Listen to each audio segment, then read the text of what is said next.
welcome. I'm so glad you are here for the very first virtual circle of the Tech Leader Exchange, a space where we bring together bold thinkers to explore how leadership is evolving in today's tech-driven world. Today's topic is one that's both timely and transformative: AI agents as co-workers redefining tech leadership roles. We'll be diving into how AI is reshaping decision-making, teams dynamics, and what it means to lead in a world where machines are no longer just tools, they are part of strategic conversations. With that, let's meet our speakers. Our first speaker is Silvan, CEO of Delos and business consultant based in Switzerland. Silvan specializes in organizational transformation, tech adoption, and adaptive leadership. Joining us as well is PPC, a strategic advisor in marketing and innovation based in Canada. He focuses on helping startups grow responsibly at the intersection of tech and impact. And last but not least, we have Marc, an entrepreneur, impact investor, and founder of Valhalla Farms based in Canada. He's currently leading a project to build an AI-assisted mentorship platform. To open the circle, I'd love to invite each of you to reflect on this first question. What's one AI agent tool you have used recently, and how has it changed your role or thinking as a leader? So I would like to start with Silvan, so we can answer in. Yeah, sure. Thank you for the invitation. Great to be here. The last one I used is basically yesterday I built a podcast sort of flow with an AI agent behind it, that whenever someone books a podcast with us, I run a podcast called Swisspreneur in Switzerland in my free time. So when anyone books a new appointment to come to the studio for a recording, we do an automated guest research based on the input that they provided, so that when I then do the prep call with them, I just can quickly refine the document, adapt it, and then we're basically good to go. So I set it up and directly used it yesterday. That was the last time. That's fantastic. Someone else have used this tool? I didn't know it, so thank you so much for sharing. PPC, you would like to share some? Yeah, last AI agent tool I used was actually OpenAI's Operator. I think that's the most exposure I have to agentic capable tools. A lot of the work I deal more with LLMs and then connect them through automations to kind of pretend like they are agents, right? I'll set up those actions. Operator was actually it being able to capable to do action versus just chatting with it was actually quite interesting. A little insight on that is that I find that Operator is very much at its infancy stage. It's very bulky. It's got a lot of quirks that aren't really fun. But overall, what I used it as was to set up an integration between Salesforce and another tool. So when you set up integrations and APIs and all these different things, you usually have to, unless you know them all, you usually have to kind of go read documentation and understand from the different softwares and the different platforms, where do you grab your API, where are you going to insert it. I was doing that for a bit and I was like, you know what, I'll let Operator do it. So I just told it what I wanted to do, and then I let it do all the reading and connecting, copy pasting that it needed to do. That's great. I appreciate the insight you have shared. And Marc, do you have some? I honestly feel like I'm not using agents yet because I still think that it's just too early. I feel like I'm playing with things, I'm testing things, right? I mean, N8N, you try and test a couple of little automations here and there. You try and play with different tools, but I feel like the entire space is completely immature. It's in an infancy state. Mm-hmm. None of it really feels reliable, and it feels like I'm actually spending more time doing research than I would if I was just doing the task myself, right? We're at that stage where the payoff of using these tools on a day-to-day basis isn't quite there for me yet. Me playing with it, me researching, yeah, there, but I haven't really deployed an agent yet that I feel is reliable or able to do anything that I wouldn't want to do myself, so to speak. Gotcha. Yeah, I think it happens a lot that you need to anyway do all that job of thinking what you want to do before starting to write, right? If not, you will lose more time because you are not even sure. Also, there were an experiment did recently how our brain changes when we use this kind of AI tools. and we don't do the thinking process behind it. So yeah, it also has the negative side as well. What did you think about the research? What did you think about that specific? Like, I think it was MIT did it about like our brain transforming basically in the like, I guess the neurons are wearing off based on the fact that we're using so much AI. Yeah, I think AI is technology, and as any technology, it transforms lives and the way that humans live in this new environment, right? And I have felt the way that this research describes people starting to transform. I feel silly, and also I forgot a lot of things. I forget a lot of things when I'm working with AI without having a clear goal or without doing that thinking process when I'm using it. So that's something that I felt. Let's just confirm it with the research that is something that is impacting on our brains. I think that, and maybe I'm derailing a little bit here, you guys. I just thought that was such an interesting like research and the take that, like the headlines that people were pulling on. Like they were pulling this headline of like, hey, basically the way I was seeing it is like, hey, this is gonna make people almost like dumber, like because once you stop using the AI, you won't be able to do what you were doing before you were using the AI. And I'm not sure I agree with that, because there's a lot of things that like I use it as a collaborative tool. And if you're doing like brainstorming sessions, there's ways to use it that it triggers new thoughts and new ways of thinking. And I'm continuously learning from it as well, right? So I think that people are doomsdaying a little bit, right? Like we were talking about the idea of like when calculators came out, everyone thought nobody would know how to do math anymore. And that just wasn't true. We just did more math. Like, you get what I mean? Like we end up using these tools to do more. Just because we found better ways to do things doesn't mean we don't do them anymore. It just means that we do, or maybe less people, less resources are deployed to do those things. I'm currently on a farm, and there was so much, there's so much talk about mechanization and different things. But not long ago, most people farmed, and now it's about like 1% of the world, and that's because we have mechanization, because we've built technology that does these things. Now,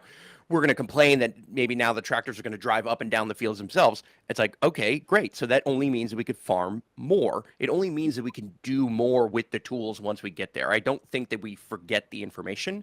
Although I would agree, though, that in the current state that AI is in, we're actually not really paying attention. Like, how many times have you, and we're all guilty of this, you write something into ChatGPT, it gives you an answer, you don't even read the answer, you kind of skim through it really fast, and then ask the next question. Like, you kind of use the tool in a funky way. And I think that there's a disconnect between the way we're currently using the tool and the way I think we're going to be using this tool in the future. Yeah, also what happens to me is that if you use it for something that you're not an expert to, for example, I don't know, I'm not a web designer, right? So if I want to use this tool to create a new design, I don't have right now the skills to judge the response that the tool is providing to me. So I think we just are a little of conformist about grabbing the answer that we are receiving because we don't have that kind of expertise to say if it is well or not. Like, there I found something very useful. Like, I recently moved from Switzerland to Portugal, and prices are different, and also the way that stuff gets done is different. Not big difference, but there are slight differences. So sometimes I then just had to go and get a service. And for example, GPT was super helpful to just give him an estimate to better understand, is someone trying to rip me off just because I'm a foreigner? Or is the price actually within range? Or am I actually getting a really good deal? Because normally the prices will be even higher.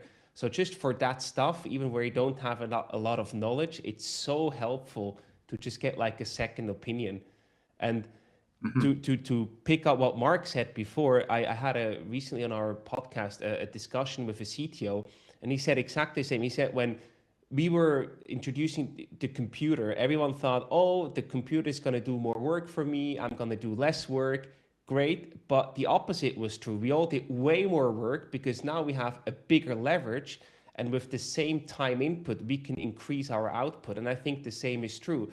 We're probably going to work even more than before with AI, but at the same time, the output will be disproportionately higher because we now have a bigger leverage with AI that allows us to put our thoughts into a good form, so we don't have to waste time. That's what I use GPT for mostly, is just to dump my thoughts for a proposal or a concept, and then it puts it in a nice form. So instead of me spending 1 or 2 hours doing that myself, I brain dump what I want. I know the creative part, and then GPT helps me to put in a nice form so it's presentable. So there, I feel we will get way more productive, but it will not replace, at least not completely, the creative part for now.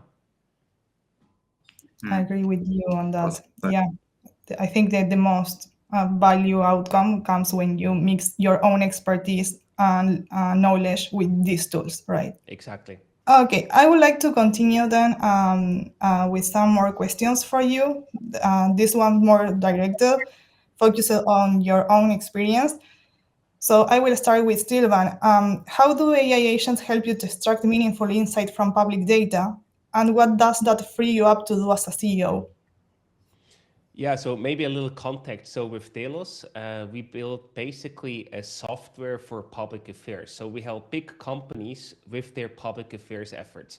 And that starts already at the beginning. So thanks to an AI analysis of what is floating in the World Wide Web, we give the companies that work with us an issue and a stakeholder analysis. So what topics are relevant to them and what stakeholders influence them in a good or a negative way. And then on top of that, we are now with the great team at Streaver that we work with together, we're now building a real-time monitoring that then allows the people, instead of going out there and do manual searches through platforms or through Google News or something to find press articles or political sources that have a relation to their issues and stakeholders, AI can actually do that. So from our perspective, it's not directly for me as a CEO to make my life easier, but it's actually deeply embedded in our product that the AI technology is basically working 24/7 and scanning the relevant articles, the relevant political sources to give you everything that is out there and that is relevant for you. And I feel there it's a real game changer, because at the moment, many big companies still use juniors or analysts doing all that work manually and then putting it in a Word file or an Excel file. And I just feel that is not only a big waste of resources and time, it's also not very pleasant work, and at the same time not very efficient, because with human work you always have an error quote of maybe 3 to 4%, and you have no chance to grasp all the information out there compared to a properly set up a proper setup with AI. So I really think in that sense, it is a game changer for where we are right now. That's great. Yeah, thank you for sharing it. And related to that, what new leadership muscle do you think we will need when machines surface strategic decisions before human even ask? I think there we have to be careful. So that's something that we look into from a product perspective, right? We don't want to automate too much stuff. So when the AI finds something and then maybe there's a new stakeholder popping up or a new issue, we don't just put that on your map. We always let the user be in control. And I think that's really crucial, that you let the actual users in the driver's seat and you don't fully automate. You automate the process to gather the information, but you let the final decisions with the users, because otherwise you enter sort of a bit of a bullshit bingo where then suddenly the AI makes up stuff that is far from the truth. And then you basically just see, well, this is not true, and the AI just added, and then you get really frustrated with the product and with the solution. So I think there it's crucial to always have this joint combination, what you mentioned before, Danny, between the AI, but also the human input or the human sort of quality check to make sure that you don't get stuff on there that does not belong there or that is just simply wrong and false. Totally agree. Also, now thinking and opening the conversation, how has it changed these deep research tools to the business that you are creating? How did you notice like the availability of these new kind of tools? So for us, we tried with a lot of different AI models, and we see that the structure that we need, they can replicate well, but often it's still a quality issue. So if you want to be very, very exact, and we say, I want to have the news from exactly last week, not from before, the AI is sometimes still not exact enough. So there are still quality issues, I think, and that's also, again, why we really heavily rely on this. We rely on AI to make you more efficient and to get stuff that you could not get in the same amount of time, but it's crucial to have the human oversight to ensure that everything is actually correct. And there we have a bit of a different model with the end users from the corporations that we work with, but also consultants that they work with. So you sort of have the 4I principle to ensure the quality, but you get much more done and in a much faster way with the AI, basically. I agree with you. Thank you so much for that. I will continue with BPC related to marketing. Where do you see AI agents making the biggest impact in marketing strategy today? I was thinking a lot about this question, and it's hard to think like where is it not having a big impact because marketing, as you know, is probably it's a multi-level like field. There's ad copy, there's the advertising, there's the brand, and there's a lot of different levels to it. And since ChatGPT has been available, I've been using it for everything. I've been using it for aspects of my marketing. So where it has the big, I think, is the negative side of that. As in, like, we were just talking about that research about how the human brain can change over the fact that we use ChatGPT so much, or any LLMs or AI. I think the same thing can happen in where we get too complacent with relying on LLMs to provide us like strategies or analysis. Of course, we all know that there's hallucinations. We all know there's like errors that could occur from that. I think something that people don't always think about as well is like, don't go for that yes man, like GPT, right? Like LLMs want to get your approval. They want you to, like, they want to give you an answer, right? But you don't really just want that, right? You want to be able to brainstorm. You want some critical thinking involved there. So I think that's one of those to consider when you're dealing with it.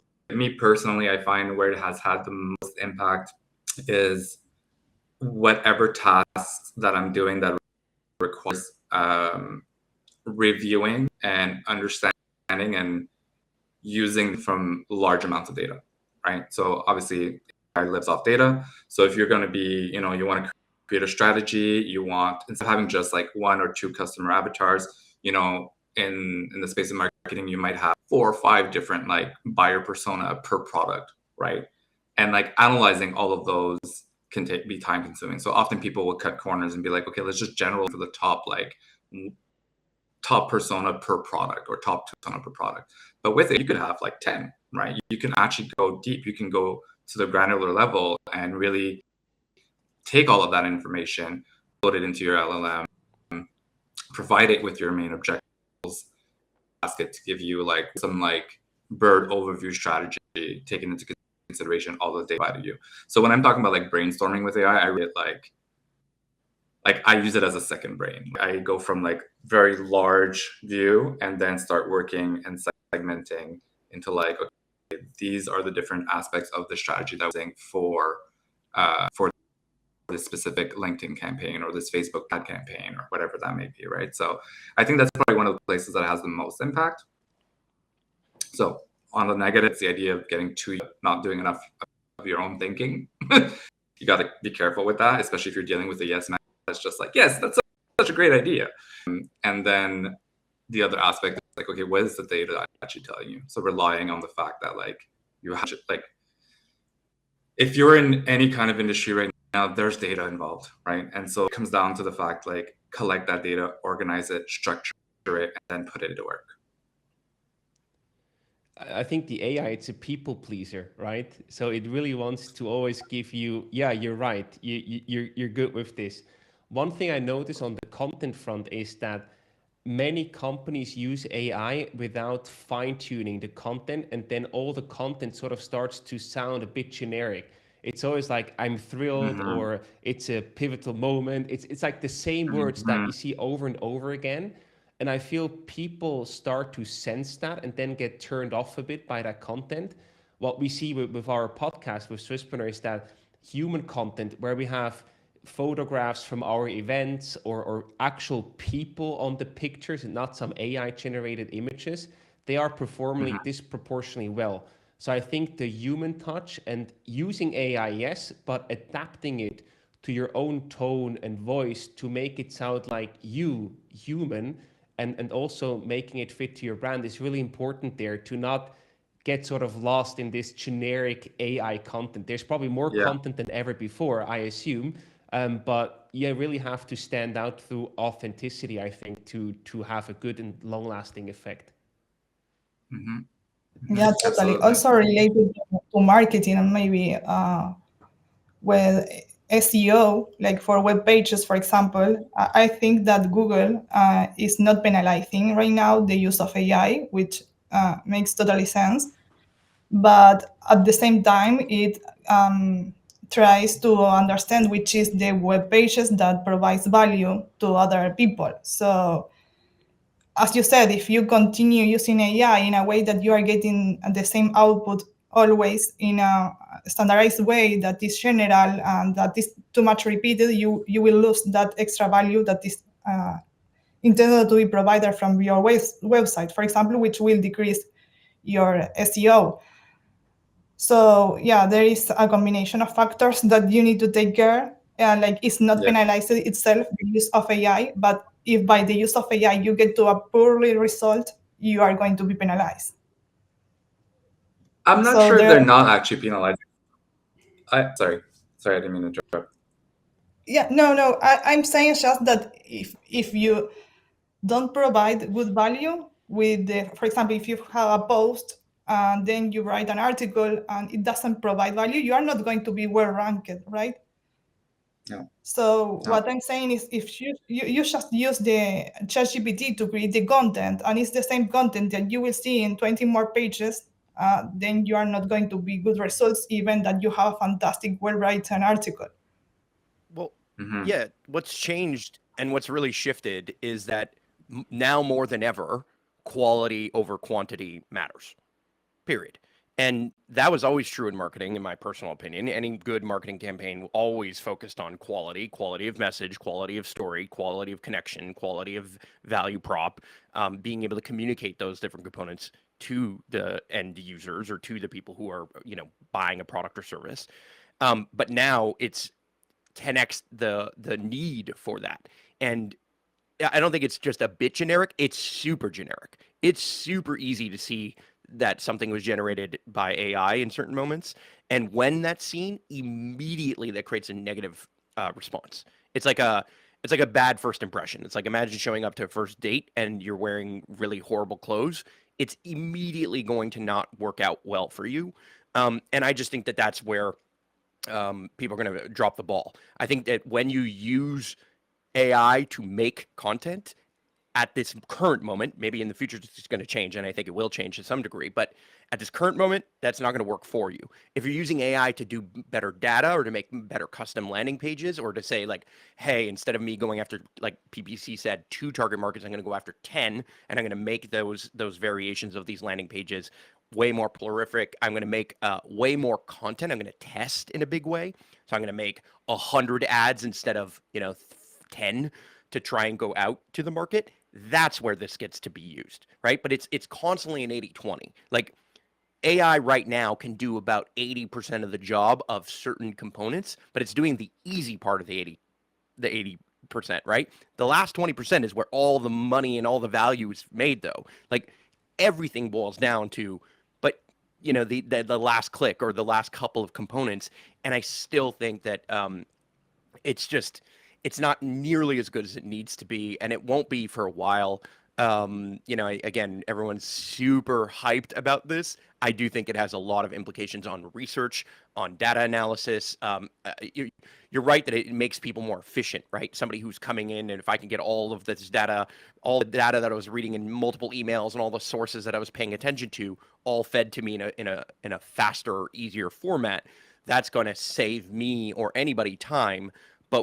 But the actual execution of like pressing publish on something that was purely generated by AI and thinking that that's going to work fully, I don't think it's there. Yeah, I think that last point you just said about, fully generated AI is a big factor, because I do SEO, and part of the work that I do is content marketing, and keeping an eye on like what Google's deciding to penalize has been always, even before AI, an issue, right? Like they have a lot of factors that they put into consideration to like how can your viewers, as to like how can you rank like 200 something plus factors, and they're really changing. From the big of ChatGPT being released to the general public, they've been saying like, oh, we won't penalize, and then they turned around and like wiped a whole bunch of websites out of like being indexed. So they did penalize, and I think it does come down to what you're saying, Daniela. You're saying like the best way to use it is with your own expertise. So they're looking for, I think it's called EAT as their main thing. So like expertise, trust, and I forgot what the A was at this point, which is silly, but wow, I can't believe I forgot that. Anyways, but I do content marketing with AI, and I found a balance, and I don't know if it's going to work for everybody. I don't know if it's going to continue working, but this is what I'm doing now. So I'll have one person kind of like create all the content with AI based on the website. So we can scrape websites now, right? That's a huge plus. So you actually use the data, you use the websites, kind of like what you were saying, Silvan, in regards to like social listening. You use what other people are saying about you online in regards to like positive, negative feedback. You Reddit, you can like kind of search everything that's been said about you, extract that, put that again, and more data that you use inside your blog. You answer those questions, because when we talk about value, like that's what it is. People have questions, by those answers, you're going to end up right. But so yeah, the way I do it is I have one person reading the content, a second person reviewing that content, a third person then reviewing that content, and then it gets sent to the brand, internally reviewed, published. It seems redundant. It seems like a lot, and it obviously takes a lot of patience on the client side as well, because they're like, hey, this is like, I have to stuff, right? But you can produce a lot more content that way as well, and you can make it quality, especially when the person internally can provide anecdotes, right? Like they can do anecdotal, so that's human. Like it's not going to be extracted from the AI. So there is a way to do it. I believe. I don't know how long it'll last, how good it'll be forever, but yeah, what you mentioned, you just mentioned. We don't know how to do it. That's the reality. We don't know how to prompt. We do not know how to make proper layers of prompting, and we do not necessarily understand the bounds around this technology and therefore how it's used best. And in my opinion, prompting is going to go away. Like prompting is the equivalent of MS-DOS and what that was. And now we're entering the world of like, Windows 95 and kind of, what comes with that, right? The idea that we have to prompt everything to create and generate content is just not necessarily the best way of doing it, because most people aren't creative. They're not they don't know what they could do with it. They don't know the layers of depth that they can add to a prompt to make it better. And it's that's the truth of everything. It's like sometimes we watch content, we don't understand why we like it, but we like this shot in this movie more than we like this shot, and it's because of the lighting, it's because of the camera work, it's because of the angles, it's because of these subtle things that most people cannot put into words, right? So what we've created right now is we've favored the capacity for people who are better with words to be more impactful, but those who are not very creative, those who do not have these better words, and those who do not necessarily have time spent, playing with this machine, so to speak, aren't really going to get the results that they want to get, and they're going to get continuously generic results. And I think that that's going to give the illusion that they're doing a lot of work and that they're putting out a lot of stuff, but I don't think it's going to generate the results that they're looking for the most part. Yeah, that's what you mentioned about being creative, and also what PPC mentioned about having different people for different roles. Leads me to the next question to PPC, that is, what's the biggest mistake leaders make when trying to adopt AI in teams with creative or comms roles?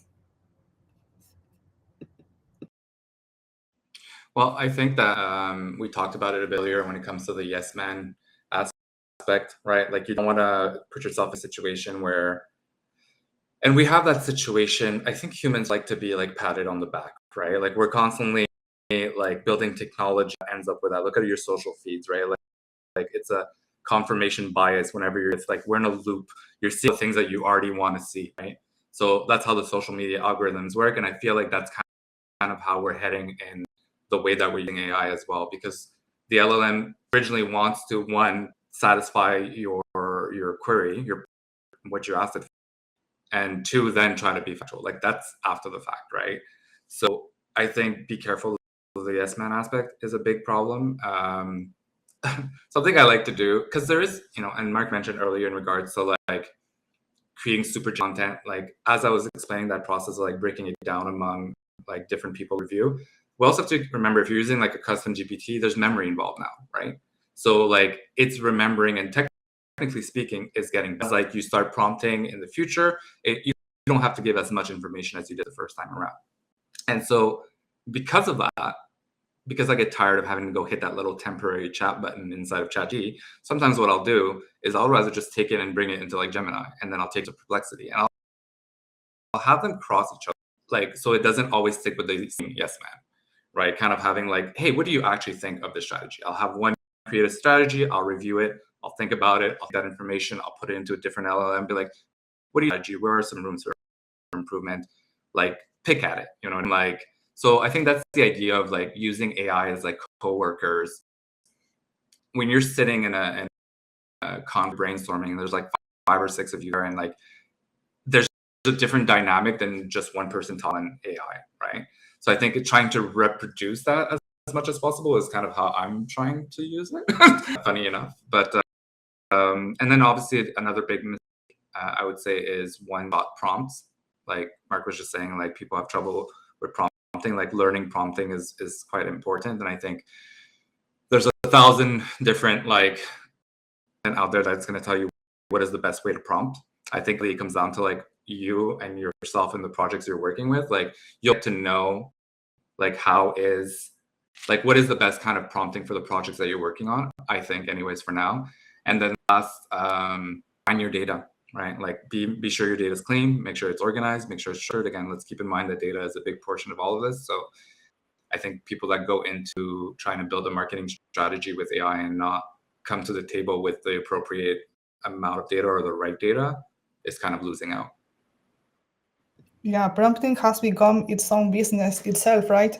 Like now everyone is teaching how to prompt or selling prompts, like everything related to prompts. I think, because from that you can create amazing results, depending just on how you prompt. It's going to be irrelevant in no time. It's like nobody knows how to use MS-DOS anymore.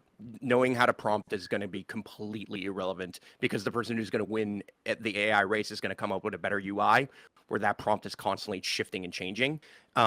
Kind of like a meta prompt that's constantly changing in your mind, in your life. You get what I mean? Like, so for example, right now, what's relevant to me is I'm building a house. So a lot of my weighting and my prompting and a lot of the things need to take in this context that a lot of what I'm experiencing right now is probably the stress of building a house. And so I think that that's going to shift and change. And there's going to be something that's going to happen in the background of the process that's going to almost be like a hidden layer behind every prompt that you're going to have. Because at the end of the day, when I speak to a human, and this is why human-to-human interaction is so productive, is that you remember what I said yesterday. You know who I am, maybe where I went to school, you know what mentality I have or what kind of mood I might have. And although memory is improving now, the interface of being a prompt that needs to be this super deep layered thing is not going to work for the general masses because, again, the general masses like to speak in very short sentences. They Google things in very short sentences. So whoever is going to figure this out is not going to figure out how to make people better prompters. It's going to be how do we make the prompt be built in or generated in the background in part that then gives context to the short question that somebody's going to have that's much more conversational. Prompting is going to be like, yes, for now, the people who have better prompts are going to win, quote unquote, but that's not going to last long. The companies that come up with generating this in a different way or enabling people to still be brief in their prompt, but then have way more context and have kind of a shifting weighting over time, where the memory moves based on some of the more recent things that I'm working on, some of the recent pieces of information that I'm working on, and then how does it classify, hey, I read this book, it gave me this advice towards the right, but now I read this other book and it gave me this advice towards the left. Which one should I pick? Well, you're going to give that validation, that feedback loop, and maybe it's going to bias a little bit more towards the thing that you've done more recently, or updated a little bit more recently. People shift and change. Their positions shift and change on the exact same topic sometimes too, right? Somebody could vote right on the right wing on whatever political party and left wing on the next time. And it doesn't mean that they've shifted everything to being now right wing or left wing. It just means that maybe on specific components, they've updated their thinking. They've moved slightly from, right of center to left of center. That's what's going to need to be replicated in the machine. And that's still a race that is far from won by anybody. And continue. Maybe one quick addition, like super short. We also use Lovable to just build like websites or prototypes and stuff. And what worked very well for me there is that I say, I want to build something in Lovable. I go to GPT or Grok or whatever, and I say, create a prompt for me that is ideal for Lovable. I want to do this. So then I let the AI write the prompt for the other AI.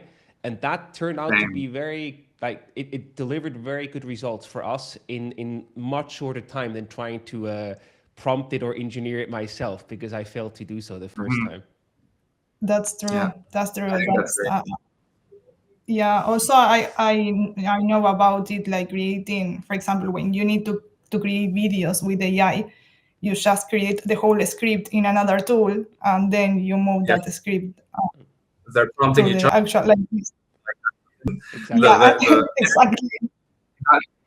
That's where we're heading, right? We're talking about agentic AI, and if we take that step further, we're talking multi-agent AI, right? Where there's multiple different agents working across an organization, and a big part of what they're going to be doing is prompting each other. So, like Marc is saying, I do agree that something is going to become less and less of importance, because, and you kind of see it already in like ChatGPT's O3's reason. You open up that little box and you see itself talk to itself. It's really prompting. It's just having a prompting kind of conversation to get to the result. And so, yeah, it will be itself what to do. We just need to be able to get the bigger picture. And humans do that, right? Humans, you tell me to do something, I think about it in my mind, and then I respond. But I don't necessarily have to tell you everything I think. I don't need to show you everything I'm thinking all the time. It's irrelevant. It's useless data. It's useless information. We're spending tokens, time, energy, whatever resources to do a lot of things that are completely useless right now. Back to MS-DOS used to do that. Do the thing, and then it shows you the commands and how it used to oh, it's executing this, executing that. Nobody cares, right? I don't care how the microwave warms up my food. I don't care how the light turns on in my room. I just care that it turns on. That's it, right? So exactly. Inherently, there's a lot of useless information and there's a lot of useless stuff in this. How that's going to shift is just, it's going to become way more user-friendly in every way. And I also think that the prompts are going to start coming, they're going to be suggested for you, right? So we're in a done by you scenario of AI right now. There's done with you that's kind of emerging more and more, and then there's done for you. And done for you is really, again, the winner without a doubt. It always comes back to what's faster, cheaper, better. What's faster, cheaper, better for me to be able to do things is that it's going to show up and give me prompts based on things. It's going to suggest prompts over time. And right now, again, agents, LLMs, whatever, all of these things are all waiting for us to trigger it. Us to say hey, a question, or hey, need help here. And again, I think that the winners are going to come with hey, we see you're on a run. Do you want me to queue up your music? Or hey, we see that you have this thing coming up on your calendar. Do you want me to send you this thing? And over time, it won't even ask, do you want me to send this thing? Because it knows you, it just sends you the information, right? That's where inherently there's a lot more value to be captured. And that's still not done. We're still very early in all of this. So before we wrap up, I want to take a moment to sincerely thank each of you for joining us today and for sharing your experiences, insights, and stories. It's been a truly an inspiring and thought-provoking conversation. So before we say goodbye, I'm sure our audience would love to stay connected. So if you'd like to share how people can find you, whether that's LinkedIn, your website, or social media, and maybe briefly mention something you're working on or excited about for the future. I would like to hear that. So, Silvan, if you would like to share how people can find you, or if you're working in something that you will just share to connect with other people, that will be great. Sure. Yeah, LinkedIn is the best way. I know my last name is a tongue breaker, so just go for Silvan. That will be easier. And we're working very well with the Streaver team on the Delos platform. And I think the interesting part is in my free time with the Swisspreneur podcast. So if you want to listen to any Swiss startups, we recently also wrote a book about the podcast and some really cool Swiss innovations. Like many people don't know that Duolingo, for example, is founded by a Swiss CTO, or Logitech, the hardware that many of us use, it's a Swiss company. So we did interviews with all these people, with the founders, and I think there are some hidden gems for people in Swiss entrepreneurship. So if you want to check it out, I encourage you to visit swisspreneur.org for some podcast and book inspiration. Thank you so much. I will be joining that for sure. Thank Nice. you. Okay, BBC. I know that you are working in a very interesting personal project, so. Yeah, I'm pretty excited now. So if anybody wants to reach out, my name is Pierre-Paul Couronne. It's very French.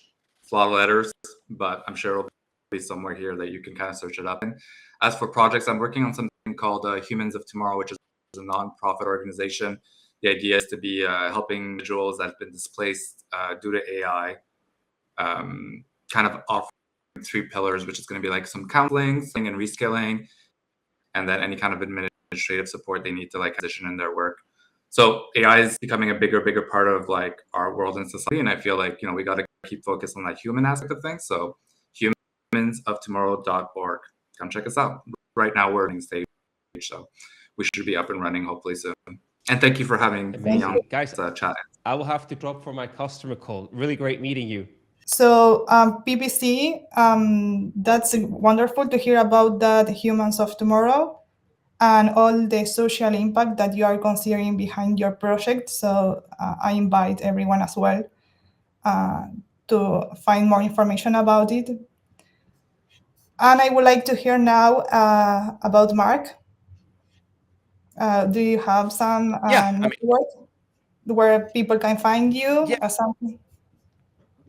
One, you could Google me or whatever. You can chat GPT me. I'm sure if you put my name in anything, you'll find me. So, the links are there and all platforms work for me. In terms of things that I'm working on, I'm really focused on 2 completely different fronts. I feel like I'm on a zig and a zag. And so one thing is I'm physically working on my farm, and I'm looking for how AI could support community building in a very physical way. Like in how can we better support human connection rather than AI connection, right? I kind of see the world from, P to AI to P being way more important than what we are experiencing today. And then on a tech level, I'm doing the same thing, focused on the people and what I'll call multiplayer chat rather than the one-on-one with AI, right? Like, how is AI much more of an assistant in some capacity, but much more of a mentor in another capacity? And I think that's what really is missing currently in the AI space. Is you guys mentioned it multiple times. AI is very much a like kind of a yes man, or it's very supportive constantly, but it doesn't necessarily give you the right answers like a mentor would. So I'm putting a lot of energy and effort into that, and how multiple people can use the same agent or the same AI agent. How does that look? What does the marketplace of something like that look like? How does that create access in ways that are completely different?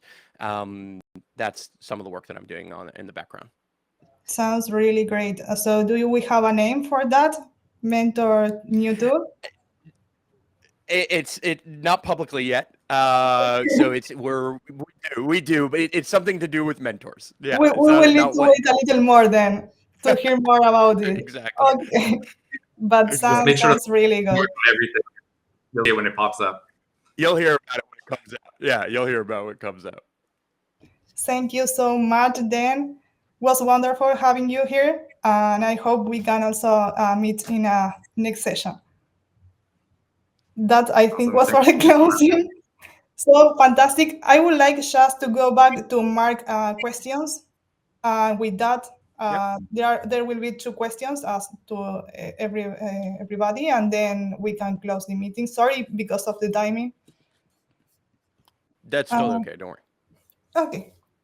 So Mark, I have a question for you, and that's what's been the hardest part about designing an AI human experience that still feels personal and high trust?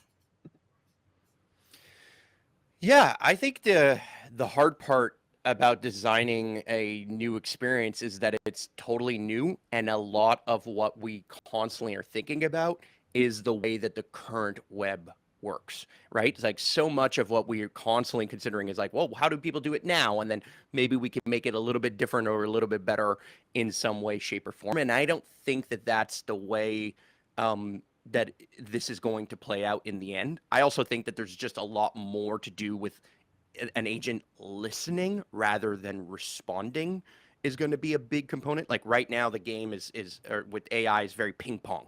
I say something, it says something back. I say something, it says something back. I find that that's an inefficient flow. I mean, sometimes when you have a conversation with somebody, you say a few things and many, many things, and then eventually they kind of note or they just say, yeah, great, next. Or they ask a quick question without necessarily giving an answer yet, right? Or without necessarily trying to please or people please.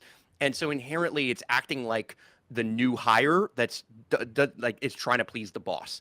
And I find that state isn't where it's going to be in the future. So how do you reinvent that? And then also, how does this escape just person to AI, right? Like how is it not just a one-on-one kind of conversation, but how does this become a multiplayer conversation? How do you do that? And how do you design agents that are going to be known as agents? Like, how do I add an agent to my email and have people know that this agent not only is in the email threads, can be listening, can be prompted within that email thread to some degree, not only by the creator of the agent, but potentially by the other people in that thread. That's where this is going to get like really, really interesting. And I think that the other thing that's changed, and we were kind of touching upon it earlier, right? PPC was talking about it with algorithms, is I believe that we're changing the algorithm. We are now, like the algorithm currently on social media is I go to this place and I'm in a lottery of potential content that I may or may not like, right?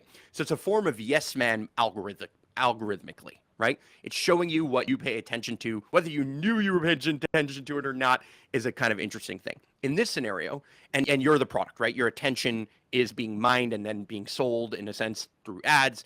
You're the product. In this scenario, we're putting the power back in our hands. That being said, we're paying the tokens now to create the algorithm that we want to have. But that shifts the dynamic of how we consume content, what content we are exposed to, and then how do we discover new content.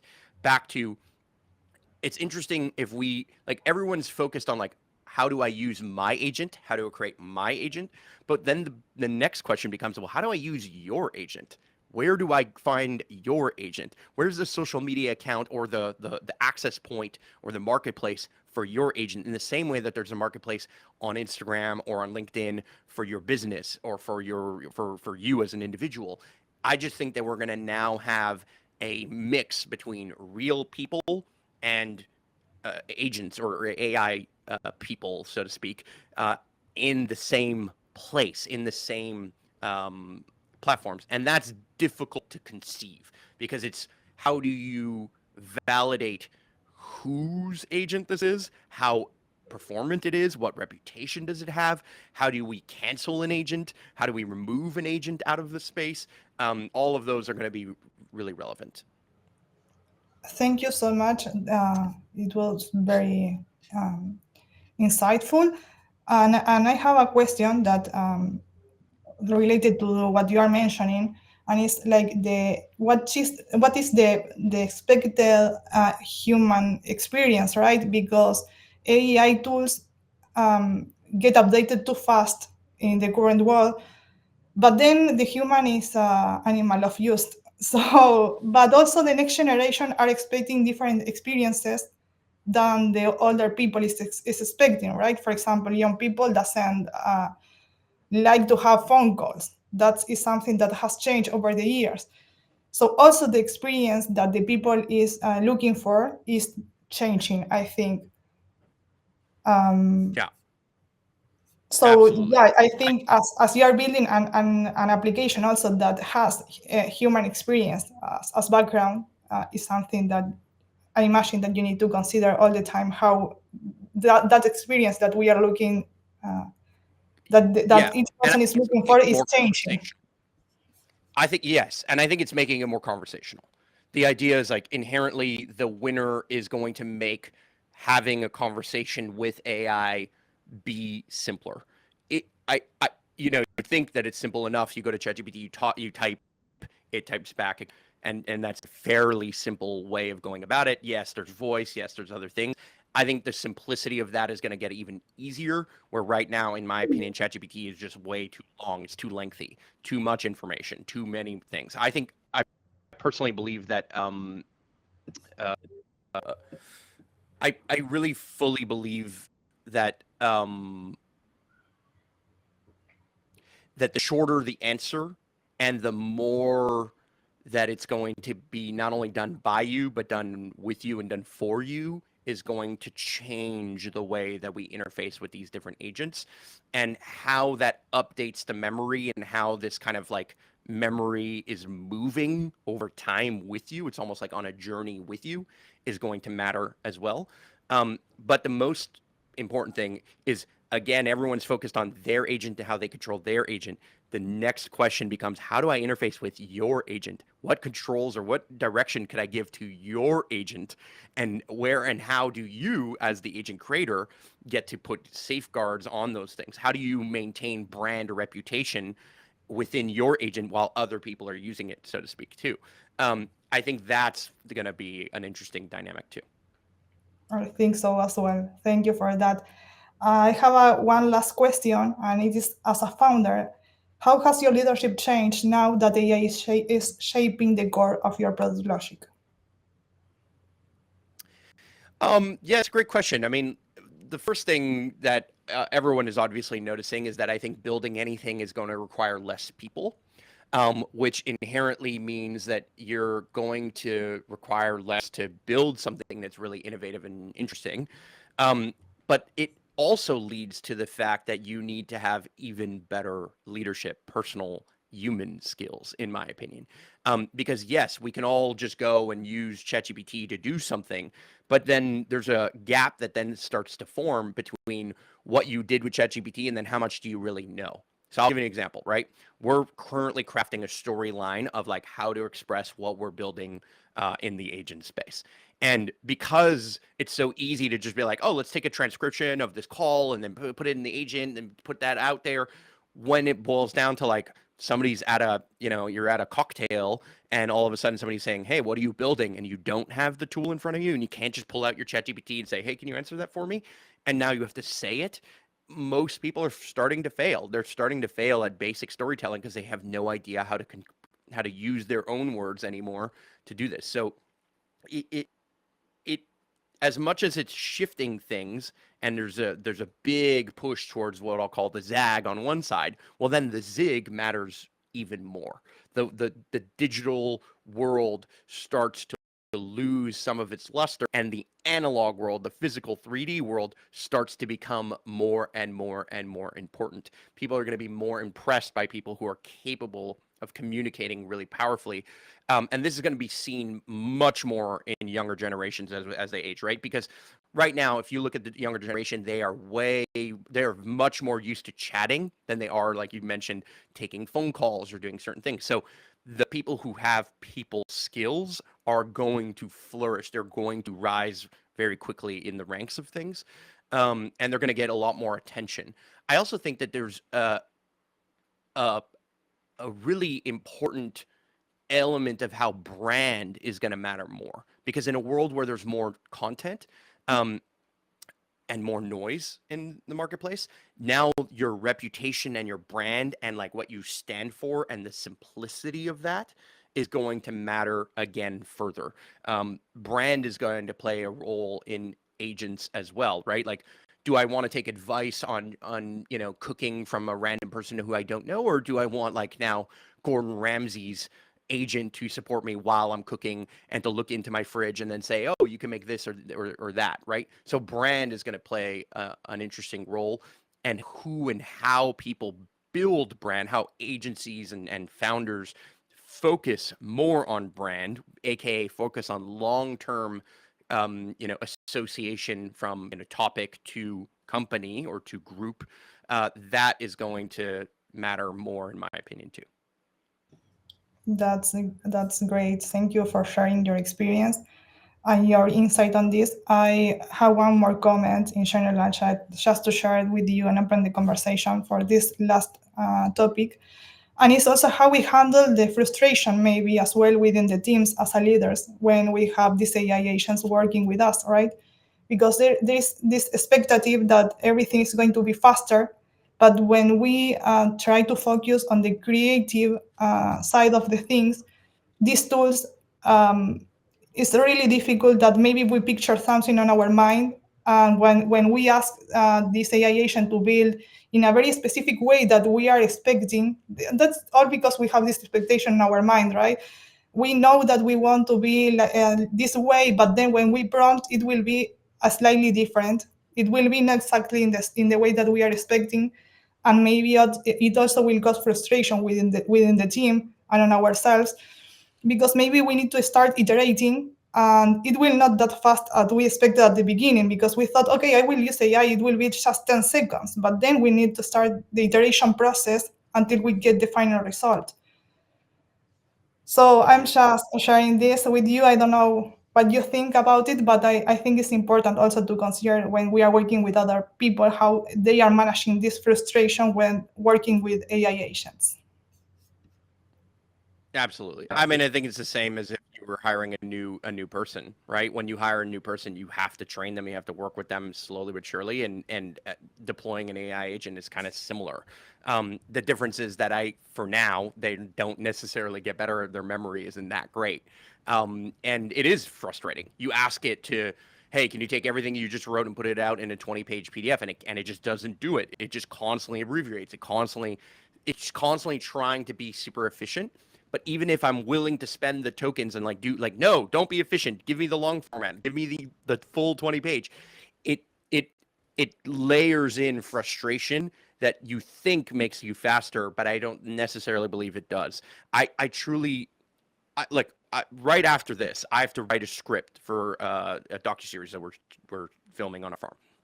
I'm going to use ChatGPT maybe to kind of give me a rough draft or layers of certain things, but most of the work should really be done by me. And I think that that's the problem that this might create, is that everyone thinks that it can just be outsourced to the AI. And I think a lot of leaders are going to be like, oh, forget it. I'm not going to hire you. I'm not going to work with you. I'm just going to do it myself.